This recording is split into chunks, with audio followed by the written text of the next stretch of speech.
Hi there and welcome back. Nikki here from Nikki Does. Today I have a brand new Haako, I don't know, that's the best I can do. It's an FR-301 and it's the desoldering iron of choice by many people on Reddit, EEV blog, and etc. This is the one that I got from Amazon, which is the Japanese edition. It's about $200 here in 2025. Look at that, 2025-0602.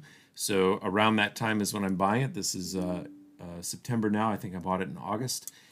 And there is a fair amount of discussion about this being a Japanese version. Now, it's not quite a Japanese version because it comes with the North American plug style.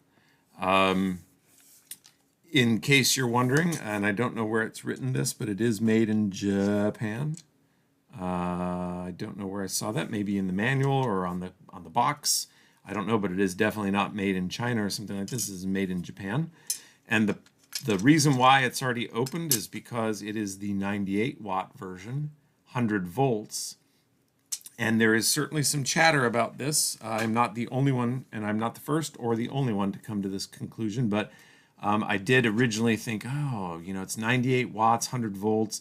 I'm going to burn the heater out when I plug it into 120 nominal volts AC.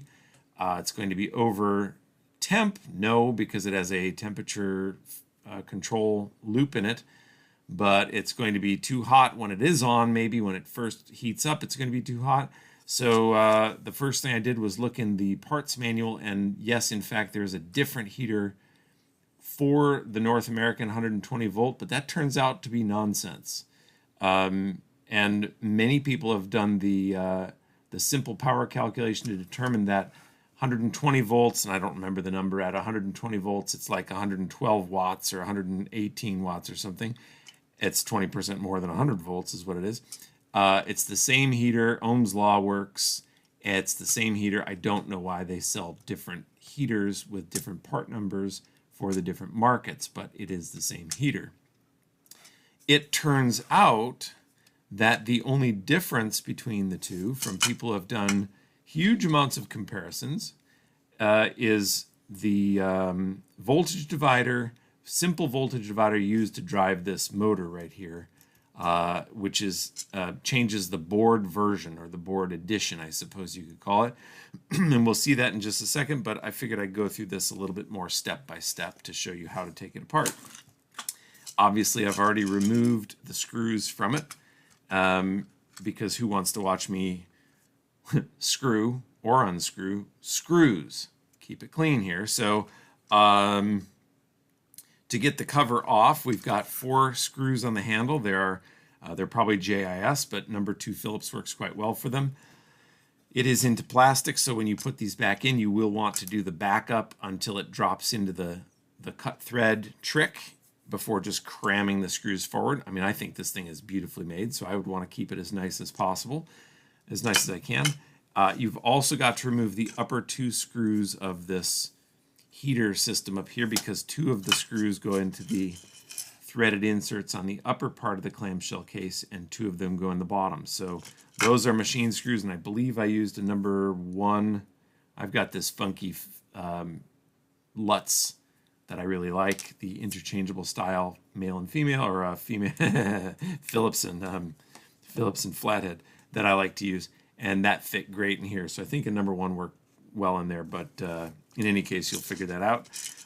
So you've got those 2 to take off, and when you then lift this off, oh, you also have this back, the pump cover here to remove, which is a thumb screw, pulls right out, and then you've got that to remove. Then you can lift off this clamshell cover. There are no seals or stickers or anything like that to keep you from doing that. Then you're into the meat of her, as they say. And a couple things you want to pay attention to. First off, this is a losable spring right here. It is the spring that keeps the vacuum chamber, debris chamber returned when you open this up. And then you press this against the spring to release this back into its normal position, which it's in now. There is also, if you're not careful, there's a spring down here that actually keeps the vacuum chamber pushed forward. and there's no need to take that stuff apart. So you don't have to do that. You don't have to take the tip off. You don't have to take any of that kind of stuff, just these 2 screws and those. So here we are into the meat, and there are a couple things that are also good candidates for falling out, not so much for getting lost, but falling out. You have the trigger. So before we do that, we've got the 2 screws here that hold the circuit board in, and I've already removed them. One of them goes through the little protective cardstock sheet here, and one of them does not. So as soon as you remove those screws, the micro switch, that's the vacuum pump micro switch, is free, and now the trigger comes out. The other one is down here. There's a red LED, and that has a diffuser that sits on top of the board. It is unidirectional. It's pretty obvious which way it goes. It sits on top of the board, and that likes to fall out. And the last one, which is important, is the temperature setting, which is a small molded part here that has a tiny plus in it. There we go. Tiny plus that fits into the Phillips style, well, cross style adjustment slot in a trim pot. So for that one, you want to know what your setting is, or in my case, I just turn it all the way down to 1 and make sure that you're in the right of the 4 orientations for this, that you're in the correct when you reassemble. So that's about it for gotchas. Let's see here. So I took that spring off of here so I don't tip it over and drop it, and then I have to go looking for it. And I'm not going to take this one out here for the vacuum debris chamber. So we're about to get to the circuit board, and I'm going to carefully lift these up and split them just a bit. I don't want to bend them a lot because I don't want them to break off. They are not, they're just soldered through the board. So bend, bend, bend, bend. That's a high stress point, and they'll crack at some point, so I'm not going to do that. Put all the parts aside. They're off camera. I don't think I need to take the cord out to do this, but I am going to disconnect the disconnect for the hot end, and I'm going to leave that. Now that sort of helps me, but the motor is still solder connectorless attached. So one other thing I wanted to show you that got me earlier is that there are these rubber vibration isolation dudes here, and there's one on top and one on bottom, and I didn't know about that, and I took this apart earlier when I was investigating before I bought the parts, and this one fell out and must have been laying pretty loose in there, and it ran for a while. I was desoldering something, and then it just went and it wouldn't run further, and that's because one of these vibration things was lodged in here and stopping this from turning. So I had thought, oh boy, did I burn this out? I mean, it's 100 volts. I'm running it at 120. I have not been running it continuously or anything. Did I burn it out? Well, I took it apart. I found there was nothing wrong with it. That couldn't be reversed, and it was just pushing this vibration isolation thing back in. There is also this spool-looking thing. It looks like a thread spool to me, and it keeps this hose from collapsing. So when you push this hose on, you'd want to tighten that spool. You don't need to really worry too much about this before assembly because it's visible below that yellow cover that I showed you earlier, and as is the hose here. So I'm going to disconnect the hose, take the spool out, put those aside, not worry about the hose, let it flip around here. Little nod to Dave Jones. It's going to flap around in the breeze. And now this motor is free to wobble about. So now I guess I could take off the screw here and the cord strain reliefs here, and I could be able to flip this over quite well, but I'm not going to do that. I'm going to just flip this over like this. Oh, and another thing that will fall out is this nut. It's an M3 nut. It is the nut that this threads into, and it's, I wouldn't say it's captive. I don't really know the engineering term for this, but it sits right here in the housing. It's supposed to sit here, so you should remove that before you go tipping this over. I mean, you probably have these in your kit of stuff, but just in case, it's a Japanese one, so it's probably different.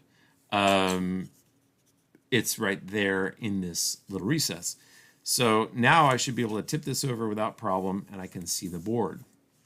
Okay, so here's the dealio.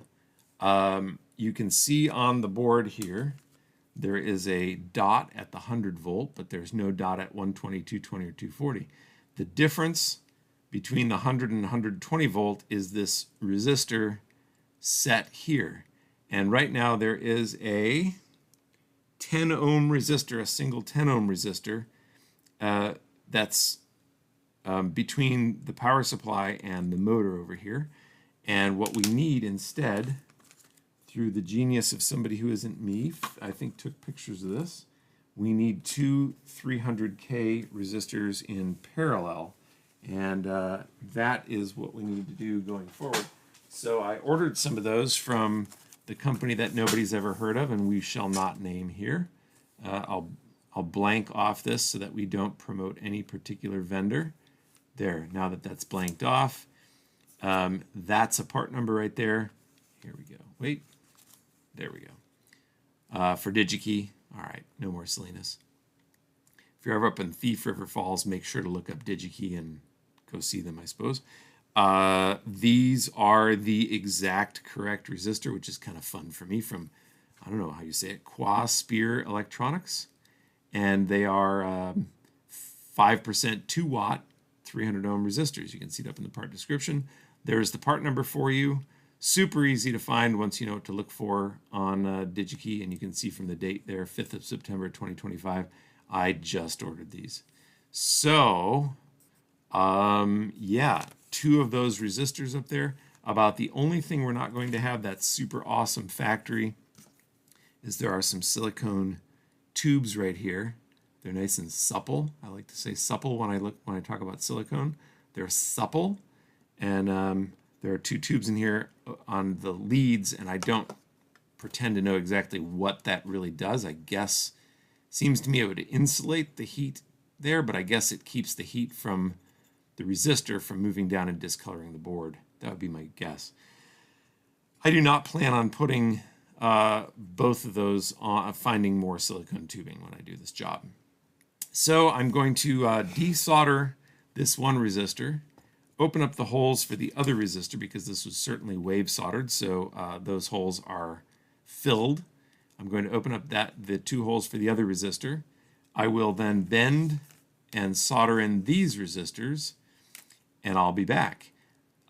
Before I go, though, there is one thing that the philosophers among you probably are bringing up, which is, but if your desoldering iron is in pieces, how will you desolder the desoldering iron? Isn't that a question? I shall return. And we're back. All right. And, you know, I got to say, I just soldered these resistors in there, and you can see I have not clipped the leads off yet. I'm confident that pretty much everybody who watches this video with any intent to do this job is going to have soldered before, but I guess I forget from time to time how much heat a 2 watt resistor's lead plus the size of traces on it are going to take off the iron compared to those quarter watt resistors that were used, the through hole quarter watt resistors that were used to soldering like this.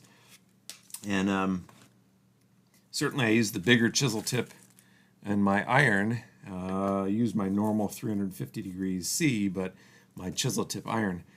You can see I did not put the tubes on there. Those are almost certainly polypropylene. When I took these out, my tweezers kind of beat them up a bit. The one out, it kind of beat them up a bit, so I didn't put them back on. I don't know if I have them. Oh, there they are. One moment. Let's see if this shows up at all. What can I put that on here, maybe? So there they are. You can see I kind of beat them up a bit, so I decided I wasn't going to put them on. They would have had the nice effect of spacing the resistor off the board properly, which I had to do manually. I'm also going to just space these out a bit, even though this motor is only supposed to run for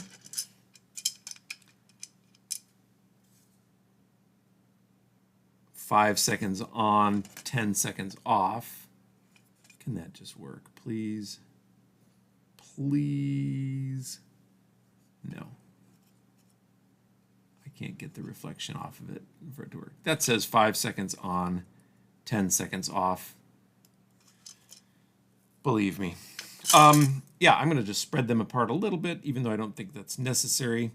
And then for the final touch, before reassembling this, I've got this here cute tip, which I am going to spill stuff all over the bench, and then I'm going to take off the dot for the marker. I'm going to take off the, I'm going to, you will come off. Ooh, that's got some scrubby to it. Look at that, it's still there. You shall disappear. It's got a squeak to it, sounds squeaky clean. Get a little more because we all know more is better than less. I got it from over here where I spilled on my table. Oh, this is what I get for leaving a mess in place, you know? Especially when there's a tissue so close at hand. I could have just wiped it up. Look at that. What mess. Prove it to me. Show it to me on video. All right, so it's no longer 100 volt. It is now a 120 volt. Boy, I should go on the assembly line. I should go on the circuit. All right, so now it's really a matter of reversing the disassembly steps, which some of us call assembly. And we're going to put in the motor in here, making sure to get that ear thing right there in place. All right, we're going to turn this a little bit. Yeah, making sure to get that doodly in place. We will put the now flammable sheet of material in here. I'll try to dry some of that stuff off too. We just turned from safety to hazard. Yeah, that's not so bad. All right, we're going to press that back into service. I think it goes like this. With that long tang hanging out to... Oh, sheesh! How did none of you warn me that I forgot to clip off the leads? Some audience you are.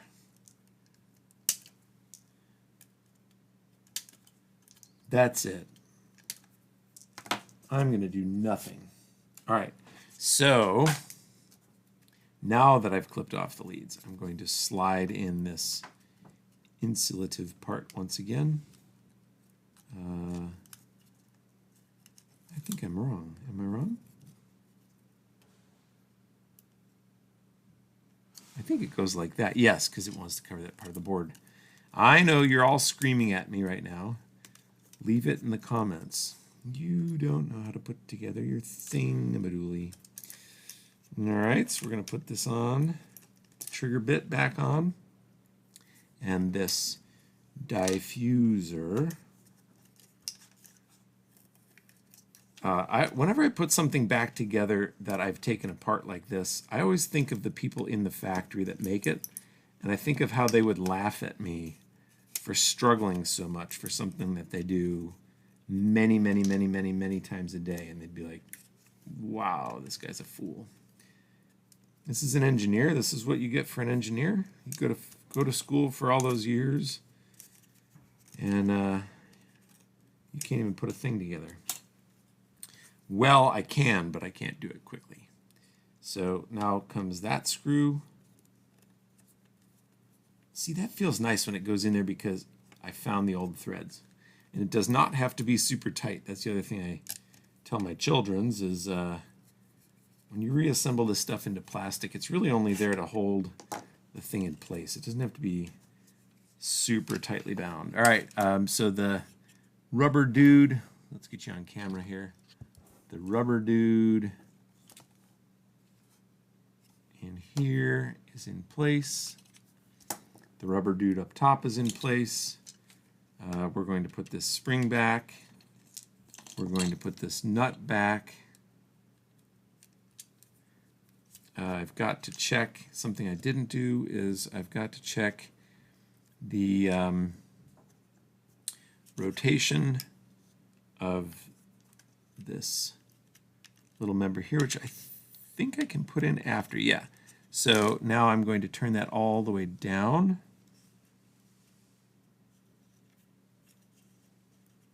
And then I'm going to switch it over to the 0. So this is just lining up this thing.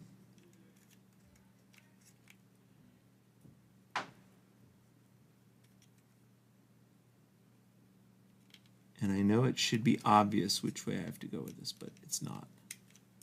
All right, so on the handle here it says we want to show a 1 for the lowest. And the 1 is right here. So we are going to rotate that so the 1 is down there, which it is. And we're going to put it all the way down like this. So the 1. But why am I having trouble with that? There we go. I think there's the 1. So the 1's got to be all the way down there. I don't know if I can get that in while the screw is in place. I may have to loosen these screws up just a bit. So here's an example of what not to do, right? So now I've got to be down at the 1, down there, and that should press in there, and it does. All right, and then I should be able to go 2, 3, 4. 4 is the highest. So there's 4, 3, 2, 1. All right, so that works. So note to self would be to set that to 1 before you take it apart. Throw your screwdriver in anger, or dismay is more the case here. All right, so that's all in. I've got my diffuser in, my trigger, my little nut fell back out, so I've got to put that back in here, the nut in the nut pocket. The motor is properly in with its 2 vibration isolators. The, I don't know, hot end soldering bit is up there and it's ready. Really, at this point, I'm ready for the other side of the clamshell to go on. And that should sit nice and flat without a space, and it doesn't. So we're going to have to figure out why it doesn't.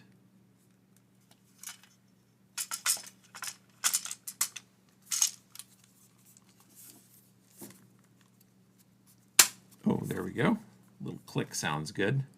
All right, that gap looks pretty good. So now, put in some screws. As I said at the outset, we're going to back up until we hear it click at the top of its ramp. I know I said these were number 2. This screwdriver is pretty cool. It's kind of a number 1 and number 2 hybrid. If you're careful, you won't strip out screws.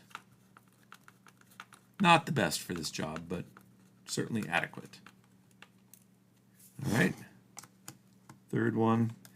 I also said I wasn't going to show me screwing, but I am. This is a video of me screwing. All right, I'm screwing this one in. Okay, and then we've got the 2 here on this hot end schnoozle. Schnoozle screws. There's 1. There's 2. You know, I probably don't have enough YouTube experience to keep my mouth shut at times when I'm not supposed to be talking. So there we go. Press the little silicone tube on there